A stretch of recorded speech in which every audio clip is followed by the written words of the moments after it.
Okay. जय हिंद दोस्तों, आज हम लोग क्लास 10th का संस्कृत पढ़ेंगे और ये चैप्टर 3 है अलस कथा। ठीक है, तो पहले आज हम लोग पढ़ लेते हैं कि अलस कथा क्या है, उसके बारे में उसकी कहानी पढ़ लेते हैं। उसके बाद इसका जो ऑब्जेक्टिव है ना, लाइव क्लास में आप लोग को करा दिया जाएगा। ठीक है, तो चैप्टर का नाम क्या है? अलस कथा। ठीक है, अयन पाठ विद्यापति कृष्ण कथा ग्रंथ से पुरुष परिच्छेदी नामक अंश विशेष वर्तते। देखिए, यह पाठ जो है विद्यापति के द्वारा लिखा गया है और ये पुरुष परीक्षा नामक ग्रंथ से लिया गया है। अच्छा,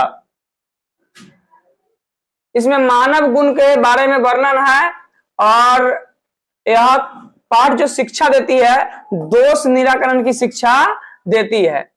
और विद्यापति कौन है? तो विद्यापति लोकप्रिय मैथिली कवि है। विद्यापति कौन है? तो लोकप्रिय मैथिली कवि है। ठीक है, तो ये इतना अभी आपका पाठ का इंट्रोडक्शन था। आगे इस पाठ का हम लोग क्या देखेंगे?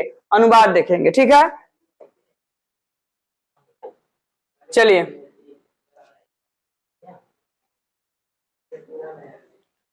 मिथिला में, एक मिनट इसको रॉक कर देते हैं। देखिए, मिथिला में वीरेश्वर नामक मंत्री था। ठीक है, और प्रतिदिन ना दीन दुखियों जो गरीब लोग था उसको ये मतलब भोजन और वस्त्र आदि दिलाते थे। ठीक है, उसमें ना कुछ आलसी लोगों को भी, मतलब जो आलसी था उनको भी भोजन आदि दिलाने लगे। अब आलसी किसे कहते हैं? तो जो व्यक्ति के पूरे शरीर का अंग होते हुए, जैसे हाथ पैर सब कुछ होते हुए, और वह उठ के कोई सामान नहीं ला सकता, खुद से खाना काट कर नहीं खा सकता।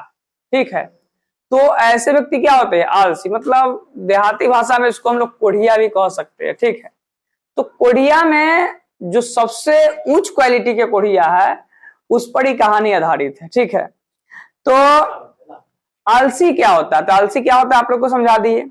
तो वीरेश्वर नाम का मंत्री, वीरेश्वर नाम का मंत्री था मिथिला में। वीरेश्वर नामक मंत्री स्वभाव से क्या थे? दानशील और दयालु थे। स्वभाव से क्या थे? दानशील और दयालु थे।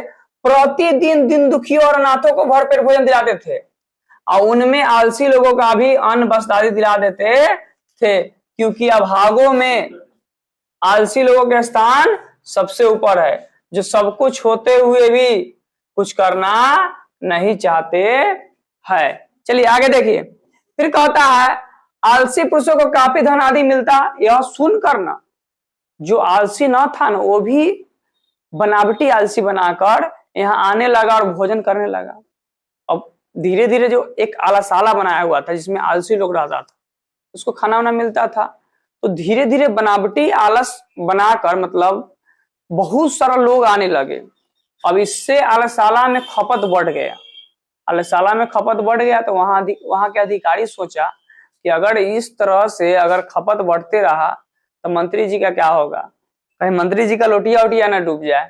ठीक है, तो वहां के अधिकारियों ने फैसला किया कि क्यों ना आलसियों की परीक्षा ली जाए, सच में ये आलसी है कि नहीं, उसका परीक्षा लिया जाए। तो सब अधिकारी मिलके प्लान बनाया और जिसमें आलसी लोग रहता था ना आलशाला में, तो उस आलशाला में आग लगा दिया गया।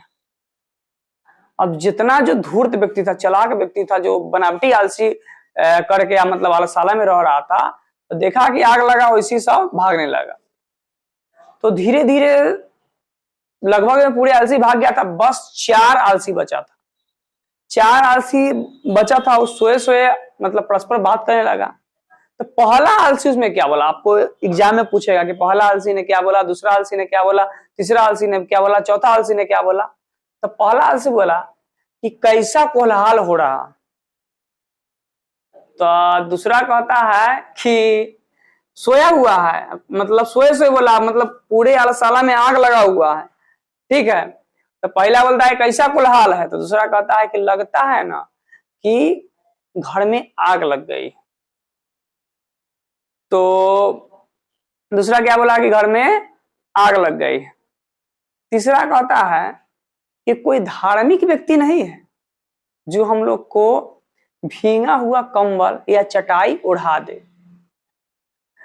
तो अब चौथा आलसी क्या बोलता है कि अरे बाचलो, मतलब कहला जाल तुम लोग बोलते हो, अरे बाचलो चुपचाप रहो, शांति से सो जाओ।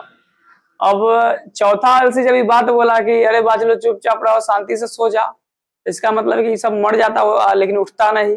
इतना बड़का स्टैंडर्ड टाइप का ये आलसी था। तो वहां के अधिकारी जो था इन लोग का बात सुन रहा था।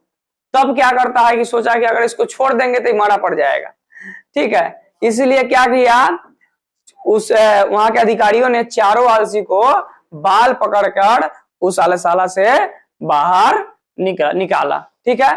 तो देखिए आगे इसी को सारांश के रूप में लिखा हुआ है, आपको हम बता दिए। इसके अलावा आलसी पुरुषों को काफी धन आदि मिलता है। यह सुनकर बहुत सारे तुंदिल व्यक्ति भी एकत्रित हुए, क्योंकि सुविधाजनक स्थिति को देखकर सभी उसे प्राप्त करना चाहते हैं। स्वजाति अर्थात स्वयं के समान लोगों के सुख को देखकर कौन ऐसा जीव है जो नहीं दौड़ता है। अगर मान लो कि हमको कोई फ्री में खाना खिलाता है, हमारे जैसे बहुत सारा लोग है, वो चाहेगा कि हमको फ्री में मिले, तो वो भी दौड़ भागे आएगा। तो वही बात क्या था कि आलसी का भोजन कराता था, तो बहुत सारा लोग बनावटी आलसी बनाकर मतलब आलसाला में आने लगे, ठीक है, जिससे भोजन आदि का ज्यादा खपत होने लगा। बाद में आलसियों के सुखों को देखकर कुछ धूर्त लोग भी कृत्रिम आलस्य का स्वांग भरकर भोजन आदि पाने लगे। उसके बाद आलसाला में बहुत धन के खर्च को देखकर वहां के अधिकारियों ने विचार किया कि अक्षम जानकर करुणावश मंत्री ने केवल आलसियों के लिए व्यवस्था की थी, किंतु धूर्तता से जो आलसी नहीं है वे भी इसका लाभ ले रहे हैं, ठीक है। यह हमारा प्रमाद है। यदि ऐसा है तो आलसी लोगों की क्या होनी चाहिए, जांच होनी चाहिए। और आलसाला में क्या लगा दिया गया, आग लगा दिया गया, ठीक है। उसके बाद घर में लगी आग को देखकर सभी धूर्त भाग गए। तो क्वेश्चन पूछेगा कि घर में लगी आग को देखकर कौन भाग गया था, तो धूर्त भाग गए थे। कुछ आलसी भी भागे। 4 आलसी वहीं पड़े परस्पर बात करने लगे। एक आलसी कपड़े से मुंह ढके बोला, अरे यह कोलाहल कैसा है, मतलब यह हल्ला कैसा हो रहा है। दूसरे ने कहा था, पहले ने क्या कहा, अरे यह कोलाहल कैसा है। दूसरे ने कहा, लगता है घर में आग लग गई है, लगता है घर में आग लग गई है, लेकिन सोयले है दोनों, अब मुंह ढक के बात कर रहा है। तीसरे ने कहा, लगता है कोई धार्मिक नहीं है यहाँ जो हम लोगों को भीगे वस्त्र या चटाई से ढक सके, लेकिन चुट्टा उठेगा नहीं, ठीक है, उठेगा नहीं, इसको कोई भीगा हुआ कंबल या चटाई से ढक दे, ठीक है। इतना बड़का आलसी है। चौथे ने कहा, अरे बाचलो, मतलब ज्यादा, बाचलो किसे कहते हैं, जो ज्यादा बोलता है, क्यों बोल रहे हो, चुप नहीं रह सकते क्या। इसके बाद तत्पश्चात उन चारों की आपसी बातचीत को सुनकर तथा बढ़ती हुई आग को उनके ऊपर गिरते देख अधिकारियों के द्वारा वध हो गया। उनके द्वारा चारों आलसियों के बाल पकड़कर बाहर निकाला गया। देखो ये मतलब चारों की बात सुनकर देखा गया कि वो ऐसा ना कि हमारा द्वारा ये सब वध हो जाए, मतलब मारा जाए, इसलिए अधिकारियों ने चारों को बाल पकड़ के निकाल दिया। अंत में बाद में उन्हें देख अधिकारियों ने पढ़ा, अधिकारियों ने क्या कहा कि स्त्रियों का आश्रय पति होता है। कोई भी स्त्री जो होता है उसका जो आश्रय होता है, सहारा देने वाला होता है, उसका पति होता है। बच्चों की आश्रय क्या होती है, माँ होती है। परंतु आलसियों का दयालु व्यक्ति के अलावा कोई नहीं होता है इस धरती पर।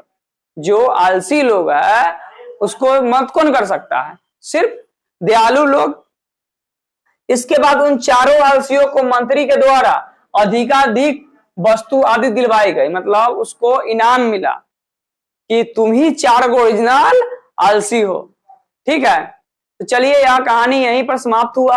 आप लोग को अगर ऑब्जेक्टिव करना है तो शाम में लाइव क्लास में आइएगा, आप लोग को इसका ऑब्जेक्टिव कराएंगे, ठीक है। धन्यवाद।